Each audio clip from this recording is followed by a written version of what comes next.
Mohenjo-Daro. A glimpse into the Indus Valley civilization.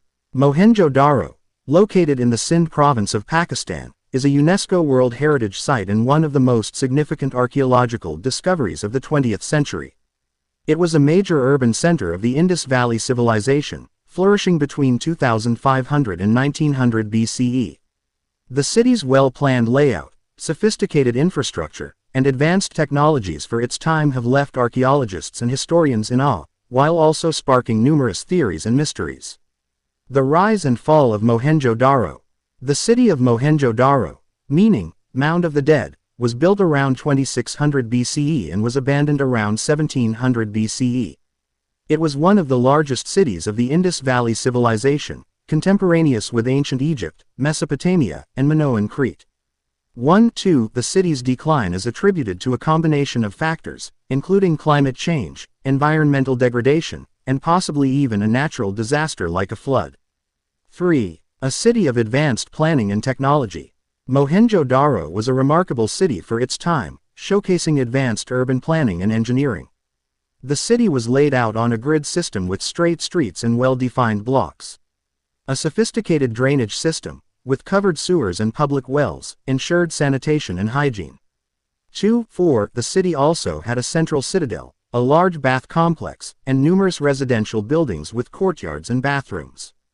2-12 The Great Bath and other architectural wonders. One of the most impressive structures at Mohenjo-Daro is the Great Bath, a large, watertight pool surrounded by a veranda. It is believed to have been used for ritual bathing or religious ceremonies. 3 other notable structures include the citadel, the granary, and the assembly halls.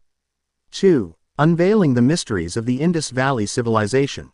Despite its advanced urban planning and technology, the Indus Valley civilization remains largely enigmatic. The script used by the people of Mohenjo-Daro has yet to be deciphered, and the social and political structure of the civilization remains unclear.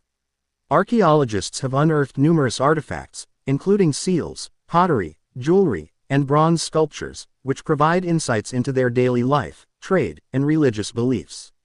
1-3 Stories of the unexplained. While Mohenjo-Daro is primarily known for its archaeological significance, there are also stories and legends surrounding the site. Some people believe that the city is haunted by the spirits of its former inhabitants, while others claim to have experienced strange phenomena, such as electronic malfunctions or a sense of unease.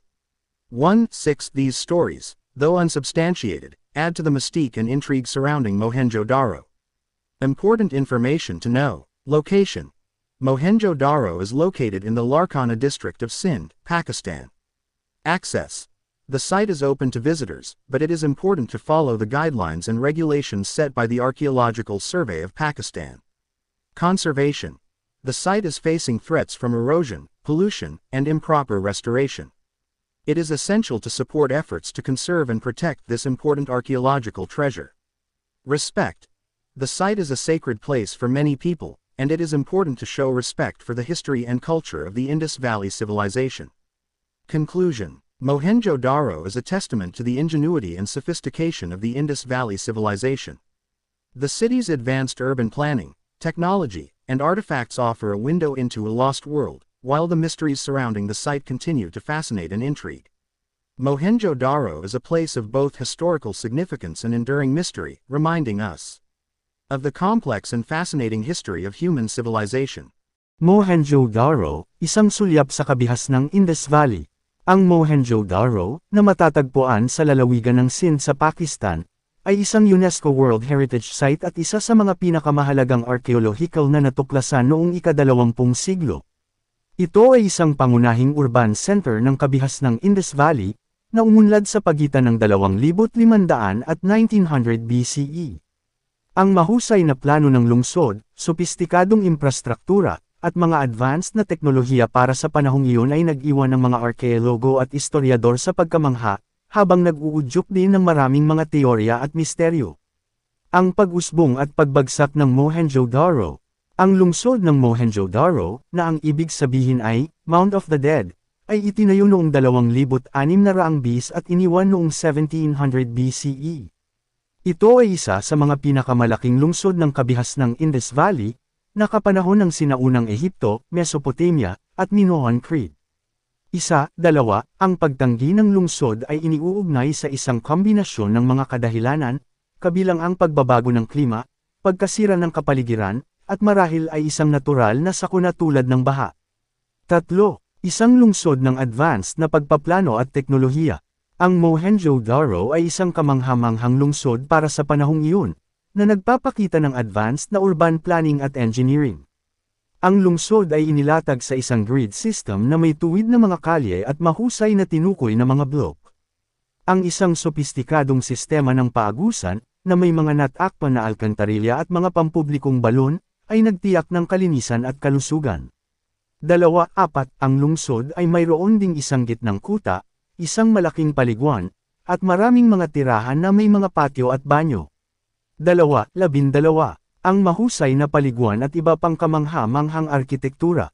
Isa sa mga pinakakahanga-hangang istruktura sa Mohenjo-Daro ay ang mahusay na paliguan, isang malaki, hindi tinatagos ng tubig na pool na napapalibutan ng isang veranda.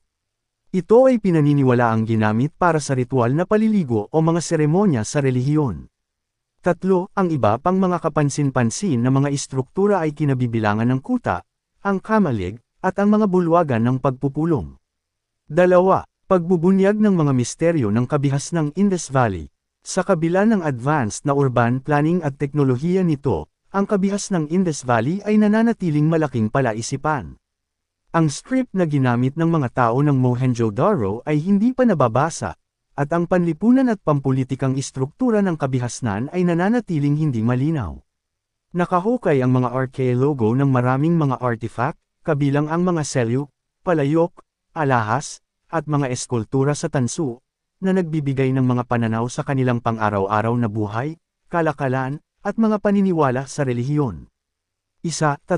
Mga kwento ng hindi maipaliwanag. Habang ang Mohenjo-Daro ay pangunahing kilala sa kahalagahan nito sa arkeolohiya, mayroon ding mga kwento at alamat na nakapalibot sa lugar. Naniniwala ang ilang tao na ang lungsod ay pinagmumultuhan ng mga espiritu ng dating mga naninirahan dito, habang ang iba ay nag-aangkin na nakaranas ng mga kakaibang pangyayari, tulad ng mga depekto sa electronics o isang pakiramdam ng hindi mapakali. 6. Ang mga kwentong ito, bagaman hindi napatunayan, ay nagdaragdag sa misteryo at pananabik na nakapalibot sa Mohenjo-Daro. Mahalagang impormasyon na dapat malaman. Lokasyon, ang Mohenjo-Daro ay matatagpuan sa Larkana District ng Sindh, Pakistan. Pag-access, ang lugar ay bukas sa mga bisita, ngunit mahalagang sundin ang mga patnubay at regulasyon na itinakda ng Archaeological Survey of Pakistan. Konserbasyon, ang lugar ay nahaharap sa mga banta mula sa pagguho, polusyon, at hindi tamang pagpapanumbalik. Mahalagang suportahan ang mga pagsisikap upang minritan at maprotektahan ang mahalagang archaeological na kayamanan na ito. Paggalang, ang lugar ay isang sagradong lugar para sa maraming tao, at mahalagang magpakita ng paggalang sa kasaysayan at kultura ng kabihas ng Indus Valley. Conclusion. Ang Mohenjo-Daro ay isang patuto sa katalinuhan at pagiging sopistikado ng kabihas ng Indus Valley.